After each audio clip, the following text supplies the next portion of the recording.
بسم اللہ الرحمن الرحیم۔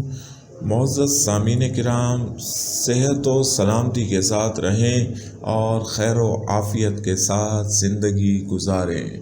سامعین کرام، آج ہم آپ کو آب زمزم کا معجزہ اور آب زمزم کے کچھ ایسے حقائق جو اس سے پہلے آپ نے نہیں سنے ہوں گے وہ بتانے کی سعادت حاصل کر رہے ہیں، اس لیے ویڈیو کو شروع سے آخر تک لازمی دیکھیں اور چینل کو سبسکرائب کر لیں۔ سامعین کرام، حضرت ابراہیم علیہ السلام اپنے بیٹے حضرت اسماعیل علیہ السلام اور اپنی اہلیہ محترمہ ہاجرہ کو بے آب و گیا مقام پر اللہ کے سپرد کر کر جانے لگے تو پانی کا ایک مشکیزہ ان کے لیے چھوڑ گئے تھے۔ جب پانی ختم ہو گیا تو حضرت ہاجرہ کو تشویش لاحق ہوئی اور صفا اور مروہ پہاڑوں کے درمیان بے تاب ہو کر سرگرداں رہیں اور ادھر ادھر بھاگنے اور دوڑنے لگیں۔ اسی دوران اپنے خلیل کے اہل خانہ کی بے تابی دیکھ کر اللہ کریم کی رحمت جوش میں آ گئی اور حضرت اسماعیل علیہ السلام کے ایڑیاں رگڑنے سے چشمہ پھوٹ پڑا۔ حضرت ہاجرہ نے زمزم کہہ کر ارد گرد ریت کا بند باندھ دیا اور پانی کو بہنے سے روک دیا۔ رسول اللہ صلی اللہ علیہ وآلہ وسلم کا ارشاد مبارک ہے کہ اللہ رحم کرے حضرت اسماعیل یعنی حضرت ہاجرہ پر، اگر وہ زمزم کو نہ روکتی تو آج زمزم بہت بڑا بہتا ہوا چشمہ ہوتا۔ سامعین کرام، عربی میں زمزم رک جانے کو کہتے ہیں اور اصطلاح میں زمزم اس مبارک پانی کو کہا جاتا ہے جو حضرت خلیل اللہ کے صاحبزادے حضرت اسماعیل علیہ السلام کے بچپن میں ایڑیاں رگڑنے سے جاری ہوا تھا اور آج ہزاروں سال سے زیادہ کا عرصہ گزرنے کے باوجود پہلے دن کی طرح جاری و ساری ہے۔ سامعین کرام، رسول اللہ صلی اللہ علیہ وآلہ وسلم نے زمزم کے بارے میں کئی مبارک ارشاد فرمائے ہیں اور آپ صلی اللہ علیہ وآلہ وسلم کے ارشادات کی روشنی میں چند ارشادات ہم یہاں پر بتانے کی سعادت حاصل کر رہے ہیں۔ آپ صلی اللہ علیہ وآلہ وسلم نے فرمایا، دنیا میں بہترین پانی زمزم کا پانی ہے۔ زمزم جس نیت سے پیا جائے گا اللہ تبارک و تعالی اس ارادے کو پورا کرے گا، بشرط یہ کہ وہ ارادہ اور نیت نیک ہو۔ آپ صلی اللہ علیہ وسلم نے زمزم کا پانی بیٹھ کر پینے سے منع فرمایا اور احتراماً کھڑے ہو کر پینا سنت ہے۔ آب زمزم پیٹ بھرنے والی غذا ہے اور بیمار کے لیے شفا ہے۔ جہنم کی آگ اور زمزم کا پانی دونوں شکم میں جمع نہیں ہو سکتے۔ آب زمزم موجب برکت و شفا ہے۔ زمزم خوب پیٹ بھر کر پینا چاہیے۔ مومنوں اور منافقوں کے درمیان فرق یہ ہے کہ منافق زمزم پیٹ بھر کر نہیں پیتے۔ سامعین کرام، پانی کا ذائقہ معمولی سا نمکین ہے اور معمولی سی چکناہٹ بھی ہے۔ اس کا ذائقہ خوشگوار ہے اور ہر قسم کے جراثیم سے پاک ہے۔ آج تک زمزم کے پانی میں کوئی جراثیم نہیں دریافت ہو سکا۔ یہ پانی کبھی خراب نہیں ہوتا اور نہ ہی آب زمزم سے کبھی بدبو آتی ہے۔ آب زمزم کا ہزارہ سال تک جاری رہنا اور اربوں انسانوں کا ہزارہ سال سے اس پانی سے سیراب ہونا ایک عظیم الشان معجزہ ہے۔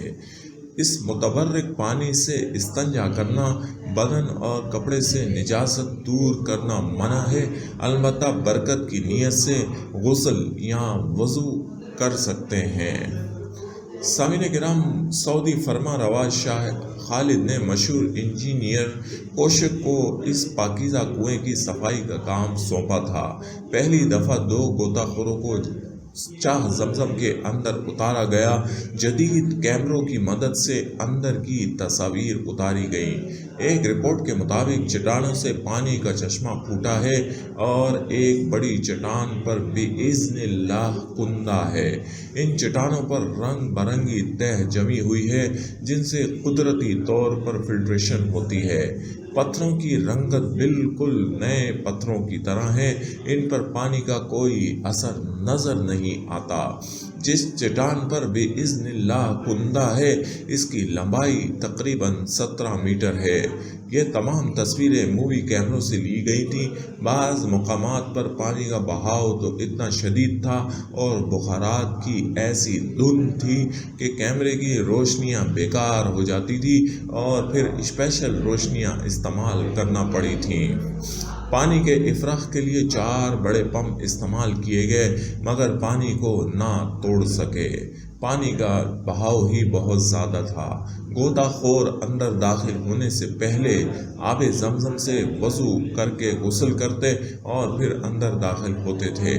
یہ کام تقریباً 2 مرحلوں میں مکمل کیا گیا اور اس طرح کل 7 ماہ خرچ ہوئے اور یہ کام 1399 ہجری کو پایہ تکمیل تک پہنچا۔ پانی کے منابع کے ایک رخ کعبے کی اور دوسرے جبل ابو قبیس کی طرف تھا۔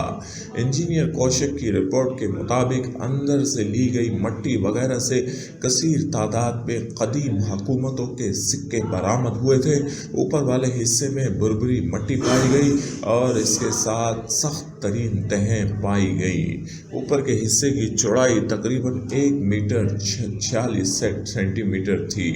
سامعین کرام، آب زمزم کے بارے میں ایک مصری ڈاکٹر نے ریسرچ کی اور اس کی ریسرچ کے مطابق آب زمزم میں یہ تمام معدنیات پائی جاتی ہیں: calcium sulphate, sodium sulphate, sodium chloride, calcium carbonate, potassium nitrate اور ہائیڈروجن سلفر۔ گویا جسمانی نظام کو درست رکھنے اور مختلف بیماریوں کو دور کرنے کے لیے جتنی معدنیات مفید اور ضروری ہیں وہ سب کی سب آب زمزم میں پائی جاتی ہیں، جو اس بات کی تصدیق ہے کہ رسول اللہ صلی اللہ علیہ وآلہ وسلم کا یہ فرمان بالکل برحق ہے کہ زمزم ہر بیماری کے لیے شفا ہے یا ہر اس مقصد کے لیے ہے جس مقصد کے لیے جس نیت سے پیا جائے۔ زمزم قبلہ رخ ہو کر بسم اللہ پڑھ کر پینا چاہیے، 3 سانسوں میں جی بھر کے پینا چاہیے، پھر الحمدللہ پڑھنی چاہیے۔ سامعین کرام، خادم الحرمین شریفین فہد بن عبدالعزیز نے مسجد الحرام کے تمام حصوں بشمول اوپر کی منزلوں میں بھی ٹھنڈا پانی مہیا کرنے کا معقول انتظام کیا ہے اور اس طریقے سے آب زمزم کو ہر قسم کی ملاوٹ سے بھی پاک اور ٹھنڈا رکھنے کا معقول انتظام ہے۔ عالمی معیار کے عین مطابق اس کو ریڈیائی شعاعوں سے اس لیے گزارا جاتا ہے کہ کسی قسم کے جراثیم وغیرہ کا خدشہ بھی باقی نہ رہے۔